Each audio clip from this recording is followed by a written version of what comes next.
Okay, so this is the 2014 BMW i3 fully electric. And I'm specifying fully electric because they do make a version with what's called a range extender. Essentially what that is a little, essentially gas generator that can add miles to your range. Not a lot, but you know, emergency cases, it can add some miles to your range. I think it takes about 2 gallons of gas. Most of the time you're not going to need that, but this one is fully electric, and that's what we like. We don't want to ever pay for gas again, so it's 100% fully electric. It has a 34 kilowatt hour battery, which gives it a stated range of about, I think they say 65 miles. That's definitely going to vary depending on a few factors. You're going to, if you're just using this to run errands around town, go to the grocery store, go to the post office, go to work and back, you know, in stop and go traffic, you're going to get more than 65 miles. Electric vehicles are phenomenal in stop and go traffic. They just barely use any energy in that type of driving. Now, having said that, if you are hopping on the highway, you're going to lose range really quickly, especially in an older EV like this. We hop on the highway and we watch that range number just plummet. The electric drivetrain just really kind of struggles with an older battery, an older car like this, to really keep up high speeds. Now, having said that, if you can find a big semi or box truck to safely draft behind, get in their wake, you can really cruise along and hardly burn any range. But having said all that, 65 miles, I think, is an appropriate stated range for this. When we first got this car, we were kind of nervous about that. We definitely had range anxiety. We thought 65 miles, my goodness, that'll get us down the driveway and back, and that's it.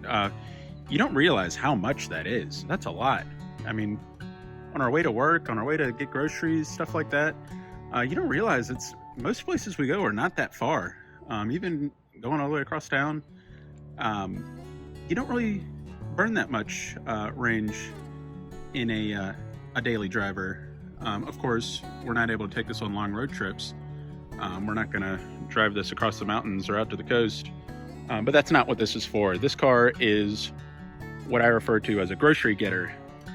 You're going to go get your groceries, you know, head out and go to a friend's house, go run your errands, stuff like that, just zipping around town. It is perfect for that. It's an absolutely perfect vehicle for that. We bought this from Shift, and I cannot speak highly enough of Shift. They are amazing. Shift.com, I believe, is a website. Unbelievably easy buying process. We were in and out. We were able to do a test drive. Paperwork was quick, just incredibly easy. Cannot speak highly enough. Shift, if you're out there, sponsor us. We'd be happy. We love you guys. Yeah, Shift.com. Definitely, if you're looking to buy a car and you want to do away with the headaches, that's the way to go. This particular vehicle, I think, had about 40,000 miles on it. We got it for $12,500, and it's great. We consider that a steal. It's a phenomenal car. So I'll go over just sort of a little bit of aspects to it, how it drives, exterior, then dig into the interior a little bit. First of all, it's so much fun to drive. We refer to it as the fun car, as opposed to our Jeep that just sort of slugs around like an old horse buggy. It's very quick. It's not fast, it's quick. And what I mean by that is top speed is not going to be very impressive, and you're not going to blow anybody away in a quarter mile. But in short sprints, in 20-mile-an-hour increments, 0 to 20, 20 to 40, 40 to 60, that kind of thing, it's lightning quick. And in shorter distances, an eighth of a mile or so, it's pretty funny. This little thing that looks like a toaster will blow the doors off of high-performance cars. In a safe setting, I actually just absolutely torched a 2021 modded out Range Rover. It wasn't even close, just blew him away. Again, that's in a short distance, about an eighth of a mile. The electric drivetrain It just pours energy right into that motor. There's no building up of first gear to second gear to third gear. It's instant power, instant torque. So it's a lot of fun to drive. Super tight turning radius. I mean, this thing can just turn on a dime. I mean, I can pop a U-turn almost just in one spot. It's really incredible. Handles really well, low center of gravity. Just really in all different aspects, a lot of fun to drive. Not a real smooth ride. It's, for as small as it is, it's fairly heavy, and it's got those kind of low profile tires on it, so you're going to feel the bumps. We've got potholes all over the place here, and boy, they just rattle your brains. So not the smoothest ride, but still a fun ride. The compact size, it's a little deceptive. First of all, it is compact, which is awesome. You can park anywhere. I've never struggled for finding a place to park. You could park this thing on a postage stamp. But having said that, it's got a lot of room inside. It's very deceptive. Got a high ceiling. Because it's an electric car, it doesn't have all the pieces of the drivetrain underneath that a gas car would have that take up room. So it's got a high ceiling and low floor. And we've piled a lot of stuff into this thing. It's very roomy. And I think a great looking car. It's very polarizing. You know, kind of looks like a vehicle from a bad 1980s sci-fi movie. But it's quirky. People are either going to love it or hate it. I love it. I think they did a good job making it look quirky and futuristic without being too ridiculous. I know some of you will disagree with that, but that's fine. It's okay. It's definitely odd. So yeah, that's the exterior.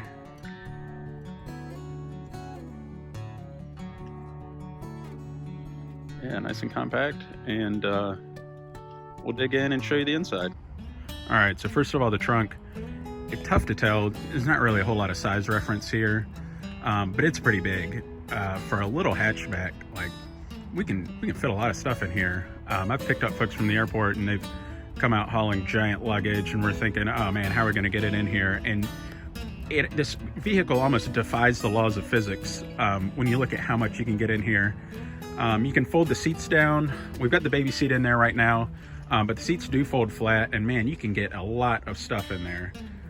It really is surprising. Lots of luggage. We've had 3 people plus tons of luggage in here with no problem. Again, high ceiling, low floor really helps that. Okay, and so the doors are really interesting. I love this. It's kind of weird, but they both open outward in opposite directions. So the front door opens just like any normal car door would. And then the back, this little, like almost like a half door, back door, opens out in the opposite direction, just opening up the entire car. It's really cool. We've got a baby seat in there right now. But as you can see, with the doors opening up outward like this, gives you really easy access. Very roomy in here. Again, not a lot of size reference, but that low floor, you don't see that hump in the middle where a gas vehicle drivetrain would be. So there's tons of leg room, tons of headroom. It's a compact car, but there's a lot of room in there. Cup holders everywhere, cup holders in the doors. We've got lots of storage. Center console, this thing opens up. Got stuff in there. This thing right here, underneath the navigation screen, put stuff there. Of course, glove box. Very roomy. It's really, really comfortable to sit in, even with 4 full-size adults in here, or 3 adults and a baby. Okay, and just a quick overview of the displays and controls. Steering wheel has what seems to be pretty standard basic functions these days. You've got cruise control over here. You've got various media mode setting, volume up and down. Speaking of the cruise control, this vehicle does have, I believe it's called adaptive cruise control. That might not be the correct term, but if I'm on the highway and I set it for 70 miles an hour, and the person in front of me is slowing down, this vehicle will slow down along with them. It can sense the car in front of me It'll slow down to 65, 63, whatever it needs to do. And then if that person changes lanes and it's wide open again, this will speed back up to 70. It is not autopilot. It doesn't have lane centering. So you definitely are driving. You're keeping your hands on the wheel and keeping yourself centered. But as far as speeding up and slowing down, you don't have to tap on the brake and then lose your cruise control and then reset it. That's extremely annoying. It'll hold you at 70 and it'll slow down and then bring you back up to 70. It's really nice.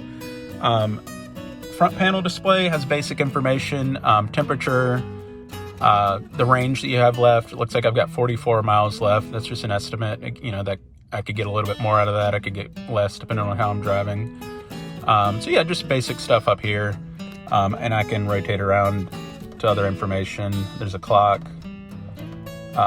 Total miles, this has 59,000 miles on it now, 82% battery left. I can look at my miles per kilowatt hours, see how efficient I've been driving.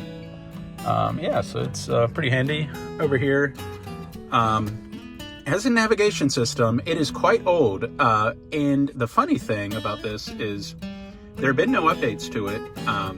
Our neighborhood doesn't show up on this navigation. So when we pull into our neighborhood, it looks like we're just driving into the wilderness. But that's fine. I've got this holder right here for my iPhone. So I'm using the latest Google Maps. So not a problem. I can switch over to media, and our phone that we use is named Howard. That's what Howard is. And if I connect through USB, my iPhone will show up. It's got a radio. Yeah, turn that down so YouTube doesn't ding me with copyright issues. It's pretty standard. Navigation, media via Bluetooth or via USB, radio, nothing really out of the ordinary. But for a 2014, it's pretty cutting edge. I mean, honestly, we bought this thinking it would be bare bones, and we're still discovering features that it has. So it's an impressive little vehicle. Last little quirk I'll mention, I kind of like it. I think it's cool. So the gear shift changer is this knob right here. Push it forward. So first of all, hit start stop to turn on. Car's on. Twist it forward to go into drive, back to go into neutral, back again to go into reverse. This little button up here for park. And I don't know if any 90s kids out there remember bop it, twist it, pull it. It reminds us of that, like twist it, pull it. So it's just this car has a few little quirks like that, but it is very intuitive. It's user-friendly. I mean, honestly, once you just get the hang of where controls are, it's really easy to use. We've had people drive this that have never been in it before. They hop in it, they drive it just fine, and they love it. It's definitely a fun little vehicle. It's totally silent.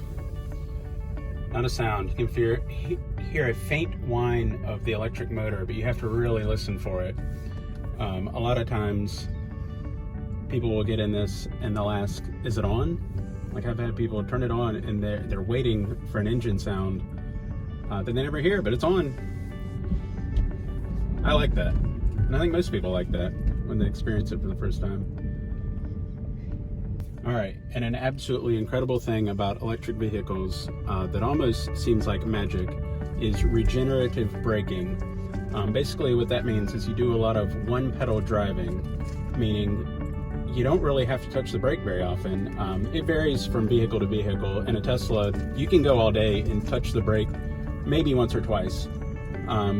It's not quite as pronounced in a car like this, but essentially what it means is when you lift your foot off the accelerator, not the gas, there is no gas, off the accelerator, the electric motor slows down and it uses a kinetic energy to pump electrons back into the battery, and so you're actually recharging just a little bit, not a lot, but you're recharging the car by going downhill.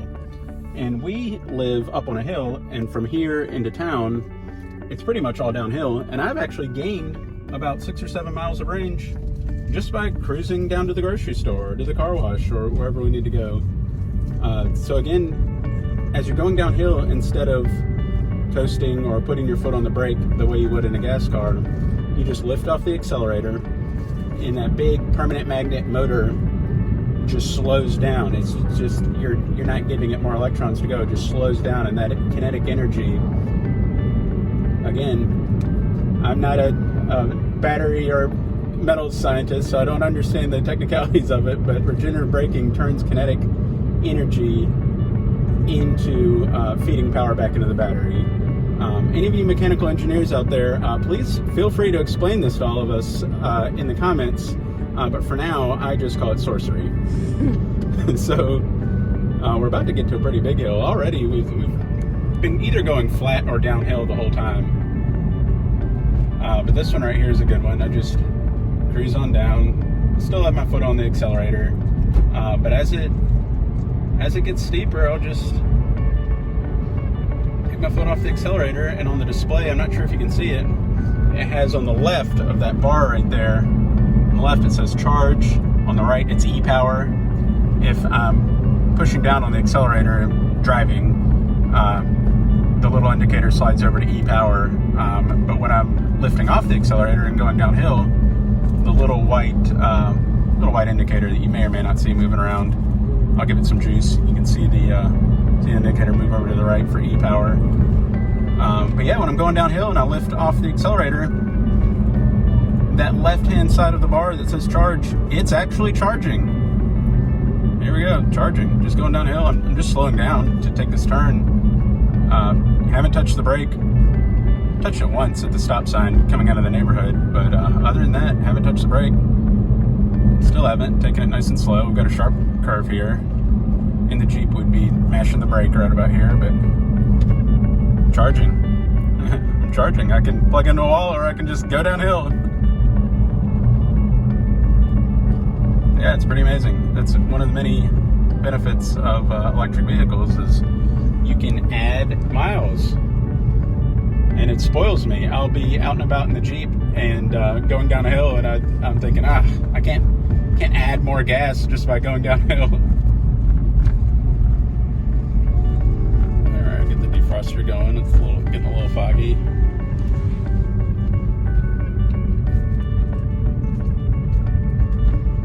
Also, just to jump in real fast, our town has very bumpy roads, so I apologize for the bumpy footage. They don't place a high priority on smooth roads.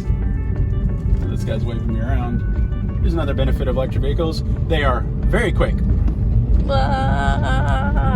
Very, very quick.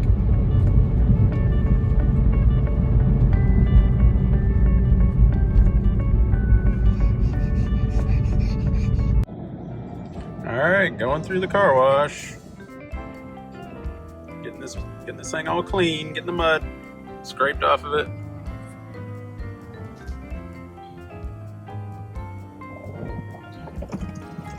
And now is a good time to put to bed a very strange myth. I don't know if you can hear me, but very strange myth. It's not so much prevalent anymore, but it used to be very prevalent. That you can't take an electric car through a car wash, or you can't drive it through deep water. I think people sometimes envision an electric car like a hairdryer or a toaster or something, an appliance with exposed electric coils. This thing is extremely sealed up. In fact, I won't give any guarantees for this particular vehicle, but you can drive a Tesla through like 2.5 or 3 feet of water. They're practically boats. This thing I've had in torrential downpours. I took it through the car washes. Anything electrical, all of the circuitry, the battery is down in the depths, sealed up under layer upon layer inside this thing. In fact, a gas car has more exposed circuitry and electrical works than an electric car, and it's not even close. In fact, pop the hood of your gas car and just think about plunging that into some water and see how that goes. We're all clean. We're ready to go.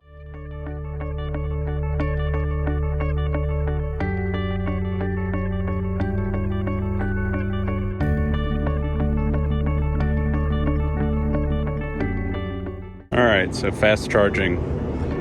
you're out and about and need to add some miles quick, you can head to a fast charger. There's a lot of them. Electrify America, EVgo, ChargePoint has some.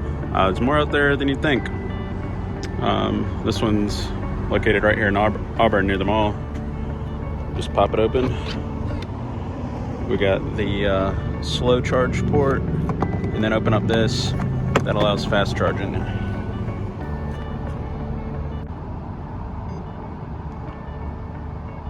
Connected to vehicle. Plugged in. Just swipe the credit card and get going. All right, so an advantage of electric drivetrains is they are very powerful.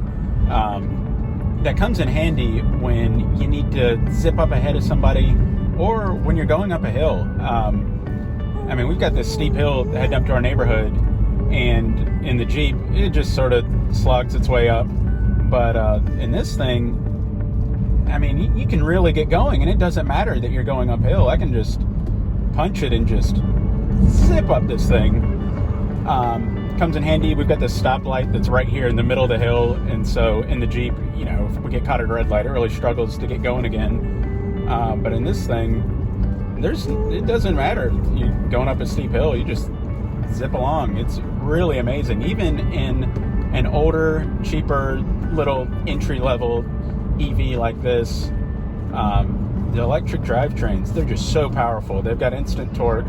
There's no slow buildup of gears. It's just, you hit the accelerator and electrons pour into that motor and you get going. It's really nice. The acceleration is quite addictive. Okay, so as far as charging goes, people ask if they need to install anything special in their garage to charge an EV. Absolutely not. This thing plugs into literally just, I think it's a 120 outlet, just same thing you'd plug a blender into or anything, phone charger, like literally a regular outlet. That's all it takes. So I get home, pop open the charge port, and pick up the cap. There we go. Got my charger hanging here. Again, it's just plugged into a regular outlet. And there we go. And it starts blinking blue, showing that we're juicing up. And I hear the battery humming. It's sucking down those electrons. That's it. Easy peasy. I've just got a box here to hold the excess coil and just plug it right into the wall. And these things are not terribly expensive. I mean, this one, in fact, I got a BMW. This was made by Nissan. I mean, they're all interchangeable. This is not highly specialized stuff. You could get one of these on eBay or probably on Amazon, and just plug it in. It juices overnight and ready to go the next day.